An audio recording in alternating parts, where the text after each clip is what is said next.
one question from each subset, and then we'll turn it over to Q&A, and then we'll get everyone food.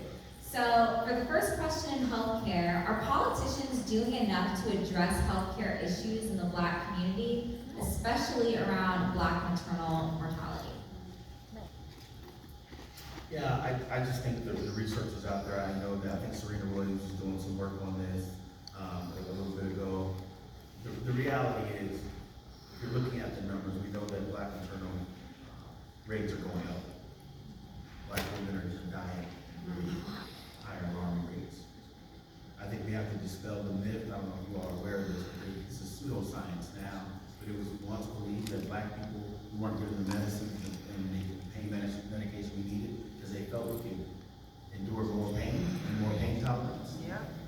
I can assure you that's not true. So I think they need to do more. I think part of doing more is that we don't have enough physicians, enough nursing, nurses, registered nurses. We just don't have enough people in those rooms to represent our needs. And quite frankly, they're not really looking out for us. Even when you look at some of the information that's out there in the diagrams, it's mainly white bodies. And so the pictures don't even look like us. And so what that tells us is that our needs are not being met. And so I think there has to be more. The other thing is, I think that, and I'm not against clinics, but I think we need more full-fledged hospitals in our communities. I just think clinics are wonderful, but if they're not tied to major large hospitals, I think that's really important. And then I think we have to continue to look at issues around health insurance. More and more people are getting their health insurance from their job. And if you lose your job, then you don't have access to health insurance. I think that's a major problem. To go to the point this minute, I think health insurance is clearly a major issue. I was in an Uber in Chicago a couple days ago, and my Uber driver was telling me, I make great money. I make $80,000, $90,000 a year, which is not amazing for Chicago, but because of the changes that have been made to Obamacare, the Affordable Care Act, whichever way you want to call it, he said it was about $1,000 a month to provide health care for him and his family. $12,000 a year, plus the cost of course, taking care of your family, housing costs, all those other things we talked about, is a major issue. And so I think we do need to revisit many times, but only again, our elected officials accountable for health care issues. And when it comes to Black maternal health care, no Black woman should be at risk of dying from having a baby, period. And so we need to find new policies and make sure we also are giving doctors, nurses, etc., in these hospitals, in these offices that look like us. I think that healthcare is a human right, and I think people need to get to that point of just saying that. Like, you need to believe inside yourself you deserve healthcare.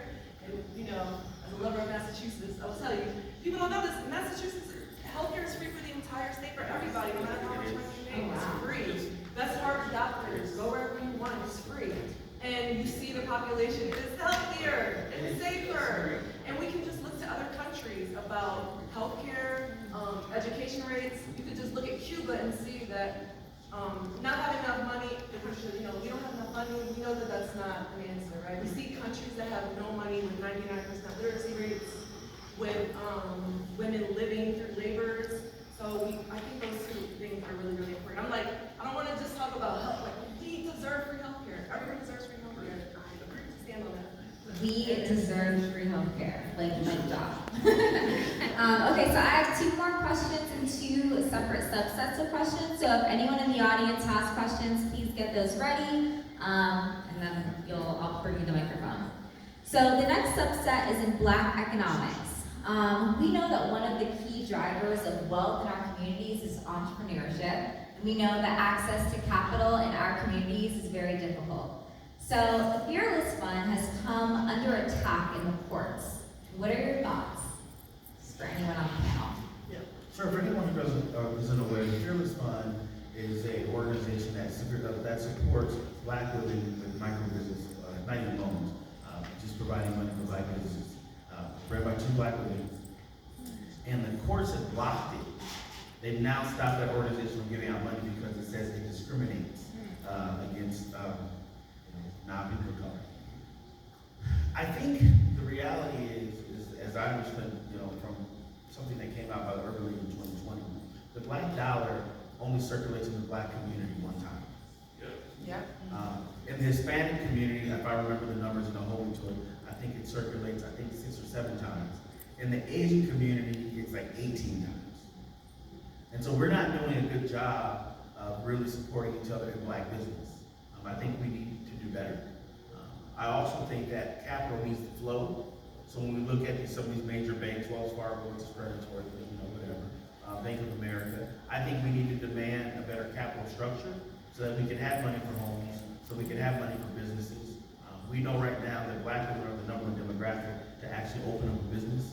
And I think that needs to continue to be supported, and I certainly support that, but that needs to continue to flow. But I also think we have to support one another. I work at a college, and not to pick on the students, but so sometimes we'll have what we call business fairs. And you see somebody selling like oils or little perfumes, and they will literally be like, it'll be like $5 or $10, and one of the students will be like, oh my God, $5 or $10, I can't believe you're charging that. Bruh, you're wearing Balenciaga. You're literally wearing $800 pair of shoes, and all this lady's trying to do is sell $10 oils, right? I just think we have to change our mindset around working with each other, around business, and I think that would do a lot to improve our black economies. I think a big part of it is we have to demand opportunity. And I have my senior branch executive director that was back here, so he knows this very well, but I represent one of the Fortune 500 companies in Cleveland, and they are currently in the process of building the new headquarters in downtown Cleveland. When this first started, you had preachers, civil rights activists, and everyone else outside protesting them because the rumor was the money was not going into the black community. Myself and the other lady who works for the company became involved in programs, and now at this point, the city of Cleveland now has a community benefits agreement for every major project coming to town. And that particular company put money into programs, which one program is the construction accelerator program. What it did is it took small, black-owned, minority-owned construction companies who may not have the skill or ability to be a part of the project and train them how to get to that level. And so now that company's giving away over probably $300 million to MPBs, WBs, just because of that activism. So when it comes to giving the money out to our communities, we should not just get afraid to fight for it and make sure it's being put in money. Thank you.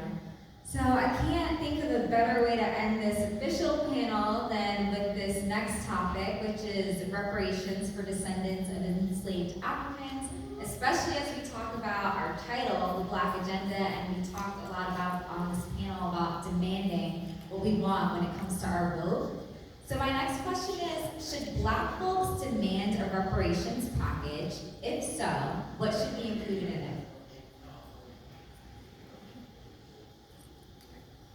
The answer is hell yeah, and every damn thing. Well, see, the reparations will go on, right? They listening to me. They listening to me. Yeah, so people have to understand what reparations is. It's not just a financial package. Reparations is about repairing harm. Right? Like, people miss that. It's about repairing harm. And typically, according to the United Nations, I think there are 4 to 5 things that every reparations package must have. First of all, it has to have an acknowledgement. The federal government has to acknowledge that it was done wrong. 2, it has to make amends with that acknowledgement. What are you going to do to correct it, right? And then acknowledging that it happened. And so when we talk about the things that were harmed, then you move into what we call the resource part. I think it comes with land. Fine, you don't want to do 40 acres of a mule, I'll do 2 acres of the Cadillac, don't bother me. I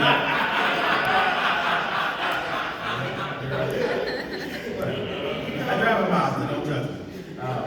But I think it has to come with land. Why? Because land was stolen. Come on. Yes. Come on. Right? And by the way, shout out to my indigenous brothers because it's their land first, right? But I want to be very clear. We need the land because the land was stolen. And it's not just when we talk about the institution of slavery. Land was stolen during sharecropping as well. Yes. So you have to have the land. And I don't want our money. Why would we not want our money? The country benefited by getting free labor. So you have to pay back the wages that you stole. With interest, fair enough. Black people, y'all love interest.